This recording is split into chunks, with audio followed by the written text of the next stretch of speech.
So I'm excited to talk about this today. Last night, I was upset because of an email exchange that was happening between several of my employees. It really took my focus away from writing the talk for 3 hours. I couldn't focus. And my phone volume is typically turned off, but I had my phone volume turned on in case I got a call from one of my employees. Then I heard a beep, beep, beep.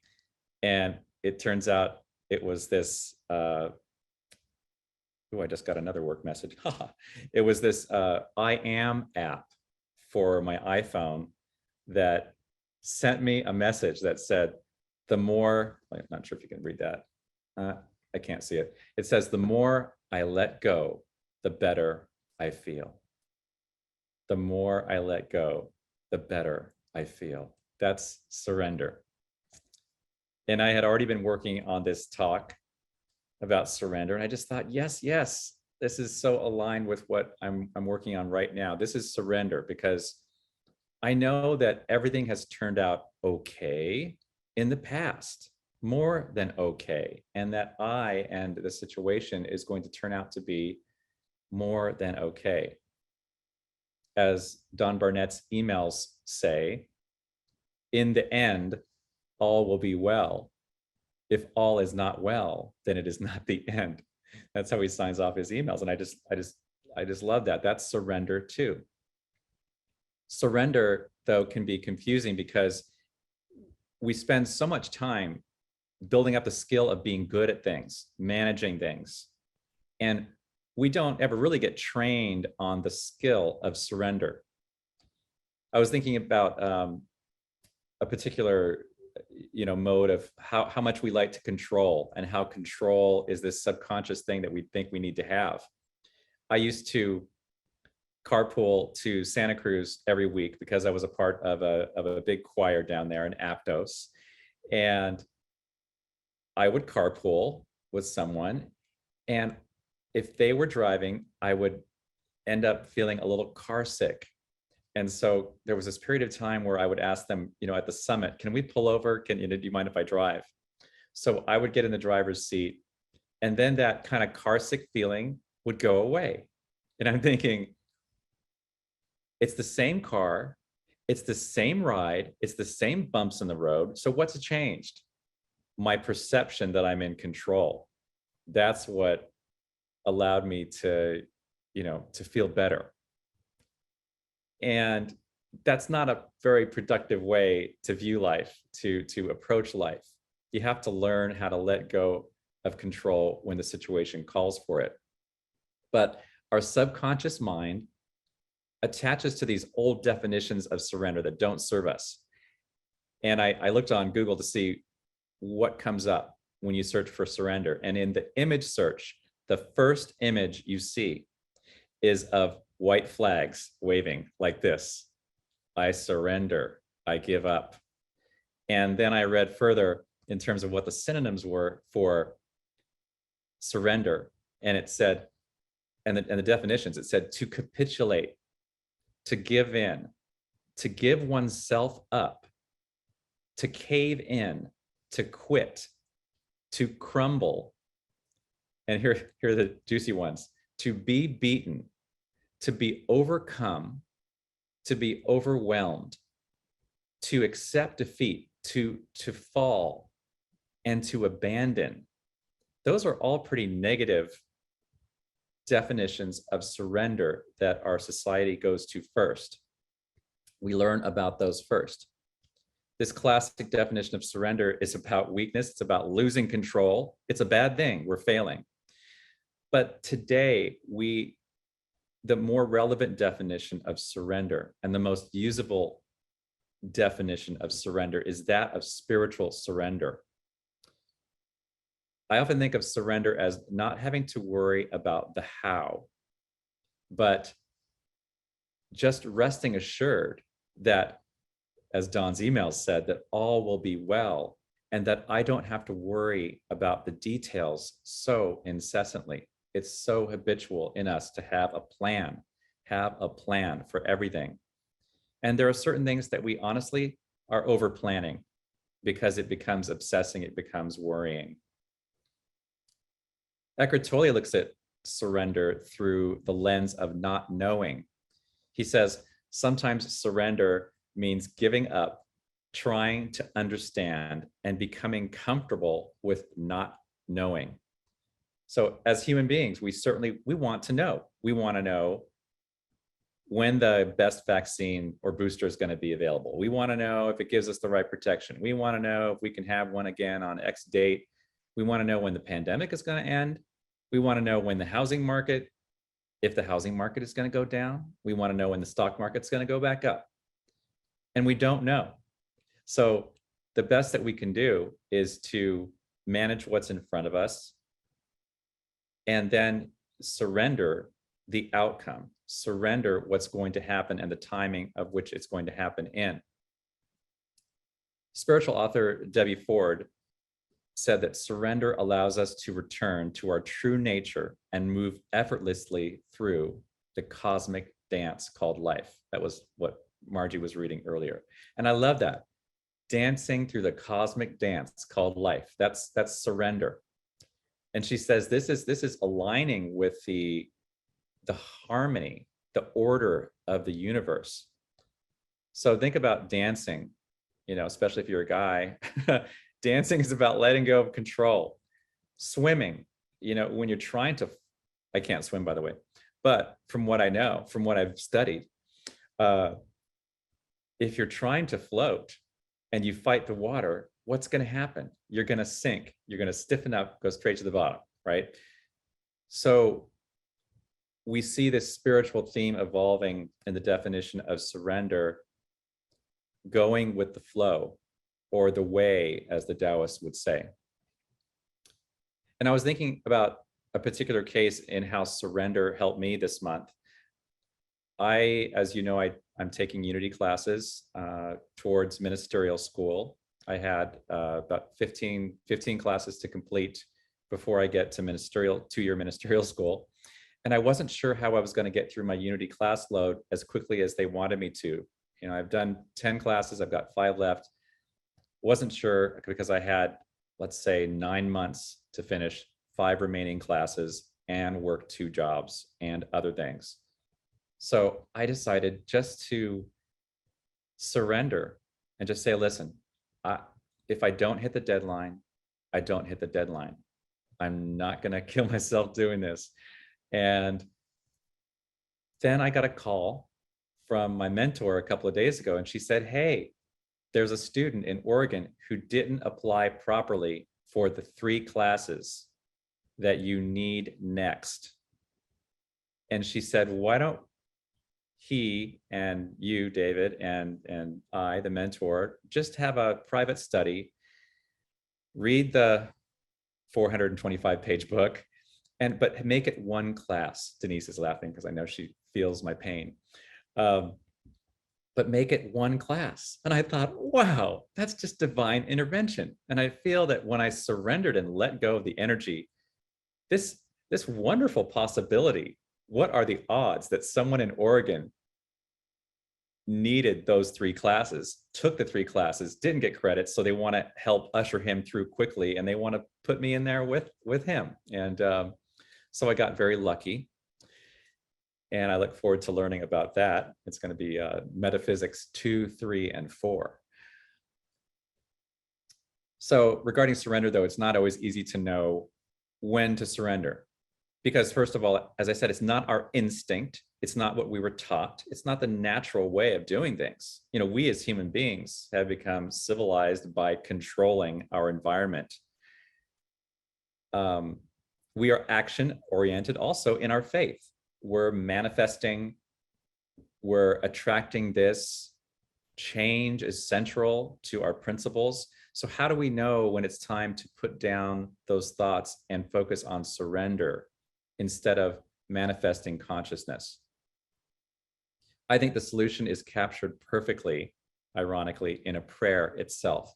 And that is the Serenity Prayer, which many of you know that 12-step programs focus around this prayer, but was not created from 12-step programs. But it says, God, grant me the serenity to accept the things I cannot change, the courage to change the things that I can, and the wisdom to know the difference. Or from a metaphysical new thought consciousness state of a viewpoint, you can say instead, I grant myself the serenity to accept the things that I cannot change, the courage to change the things I can, and the wisdom to know the difference. I grant myself the serenity. Debbie Ford said on this topic that surrender and serenity are practically synonymous because you can't experience one without the other. So if it's serenity you're searching for, all you have to do is resign as the general manager of the universe. I love that. The general manager of the universe. I've known some people in my life that love wearing that title. I am the general manager of the universe. But don't we all think that we are? I see so many people laughing because it's true. They say laughter is pain plus time. But it's true. We are trained to become the CEO of our lives and manage our lives, the big aspects, the small aspects. So this goes counter to that thinking. So the next thing I want to say about surrender is that the irony is that surrender is actually a place of power. Krishna Das said, the ultimate act of power is surrender. And it made me think of trees during the storm. They're surrendering. They're not rigid. They're inflexible. They're going with the flow. And it's the trees that are flexible that withstand the toughest storms.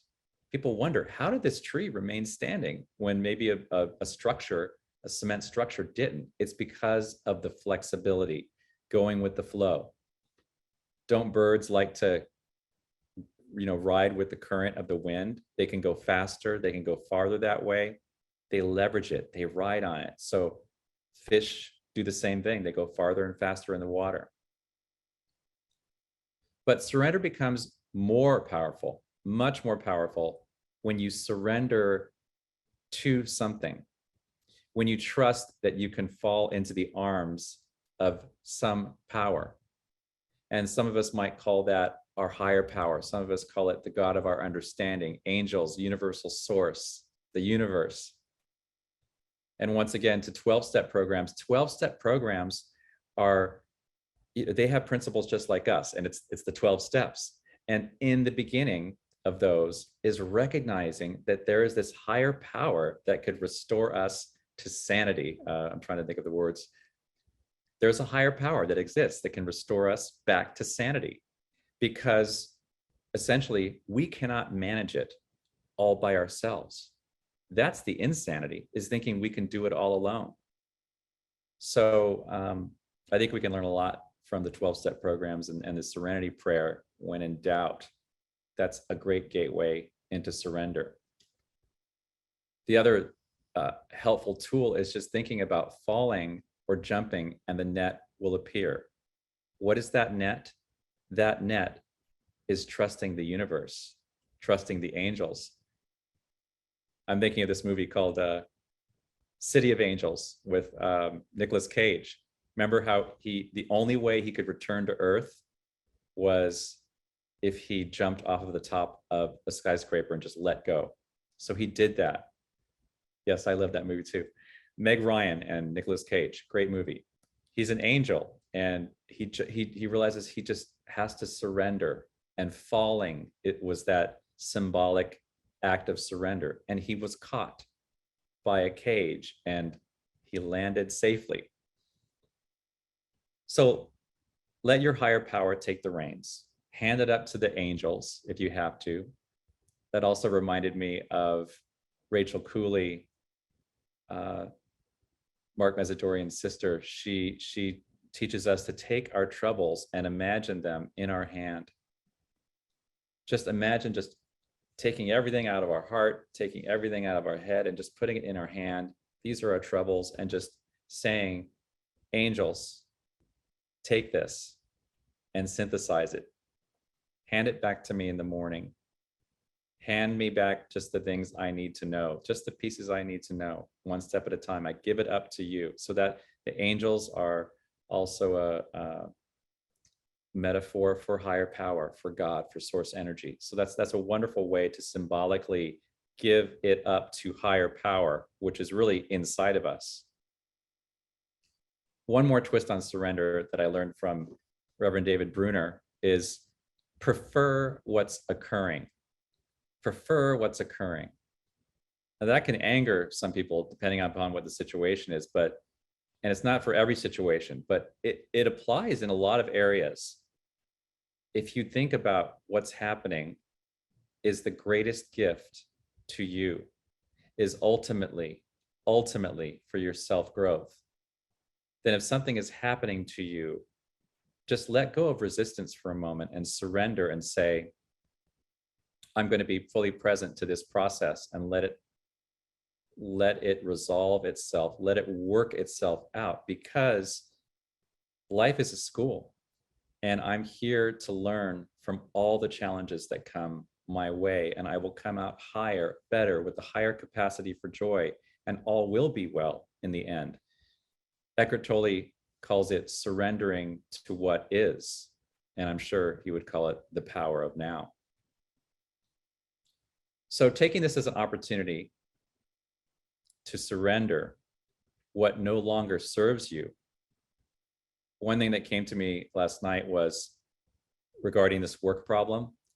I said to myself, okay, this is an excellent opportunity for me to surrender into what is happening with my employees, a couple of my employees, and look at this as a way of saying, there's a wonderful gift that's going to come out of this. This is an excellent opportunity then for me to surrender my habitual way of wanting to control, worry, catastrophize. And it's going to be an excellent experiment for me to not give a hoot about what people are thinking, to completely depart from my habitual way of being. And that gave me, that lifted me up. So know that there's a greater plan for your life. That's where surrender leads us. That's the path of surrender. It will lead us to that greater plan for our life. And finally, remember, as my iPhone reminded me, the more you surrender, the better you will feel. Now, in closing, I'd like to try I was going to say I'd like to try an experiment, but it's really just a 60-second thought stream that I want to guide us through. And if we could go within for a moment. There was a reading by David Gherkin called Be a Leaf on a River. And he says, here's something to try. Imagine that you are a solitary leaf that has dropped onto a slowly moving river. You're just floating along. You're just this leaf floating gently, gently down the stream, surrounded by the most beautiful scenery. A puff of wind might blow you a few inches here and there, but the leaf doesn't resist. A subtle, slow change in the current might cause the leaf to drift this way and that, but you're still solid. You're floating, arms outstretched, just surrendering. So thinking of how your body feels right now, think about this exercise as a metaphor for what happens in life and how you can be with life. So when someone honks at you or hangs up on you or just puts a frowny face in your day, you can lift yourself up inside, because in those moments where you want to control what's happening, instead you can simply visualize yourself as that leaf floating down the river, surrendering with open hands. relaxed shoulders, enjoying the peaceful journey, enjoying the gift. Because when you decide to pursue the paths of surrender and stop trying to dominate the events of your life, when you surrender to the universe, only good things will happen. And so it is.